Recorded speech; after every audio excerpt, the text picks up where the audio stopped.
maintenant pour le plus grand salon du jouet du monde. Il s'est tenu à Nuremberg la semaine dernière. Parmi les 3800 exposants, une poignée d'entreprises de la région.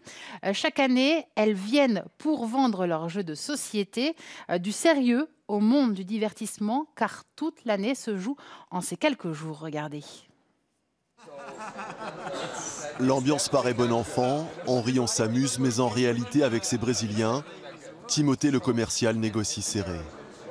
Ils demandent combien de jeux tiennent dans un container, parce que c'est plus intéressant pour eux. Là, on vient de leur dire qu'il y a 6000 jeux dans un container, et donc on va probablement partir sur ce deal-là, pour que ça soit plus intéressant pour eux concernant le transport.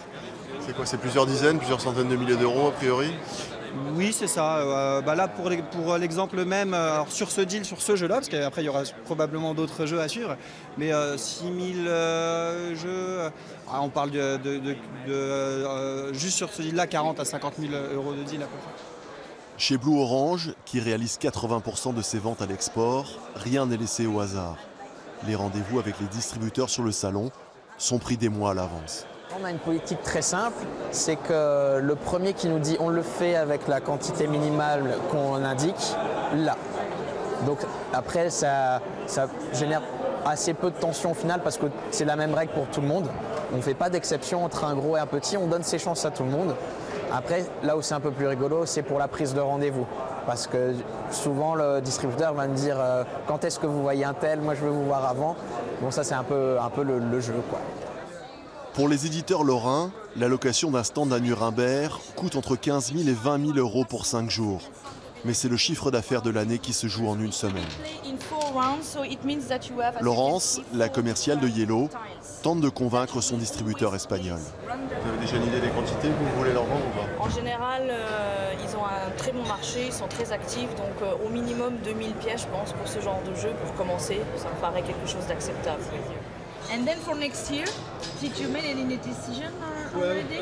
C'est un peu la guerre, le secteur se professionnalise de plus en plus, il faut être efficace, il faut apporter des outils de com, des outils des goodies. Donc Yellow de ce côté-là, on marque vraiment beaucoup de points, on a des produits sympas en promo. Donc voilà, il faut vraiment, oui, il faut se battre, il faut qu'on puisse se dire, bah oui, il a sorti un jeu Yellow de l'étagère parce que y en a d'autres qui étaient très bons aussi, qui auraient pu prendre notre place. Donc voilà, ça va être le challenge dans les années qui vont venir. Là. La croissance est bonne, mais il faudra quand même se battre pour prendre un petit bout ou un gros bout du gâteau. À Nuremberg, les éditeurs vendent leur catalogue, mais surtout les nouveautés à sortir en fin d'année. Lors du salon, on négocie donc aussi avec les fabricants, chinois à 90%. Je voudrais vous montrer comment on joue à ce jeu pour que vous puissiez me donner votre avis et vos conseils sur la façon dont on pourrait améliorer la fabrication.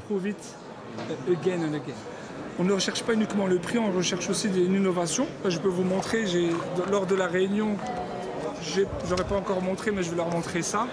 On veut produire des jeux avec ce type de matériel-là, donc ça va être une des questions. Donc s'ils savent faire, tant mieux. S'ils ne savent pas faire, il faut qu'on trouve des usines qui sont capables de faire. Pourquoi? Parce que dans un jeu, le matériel est très important.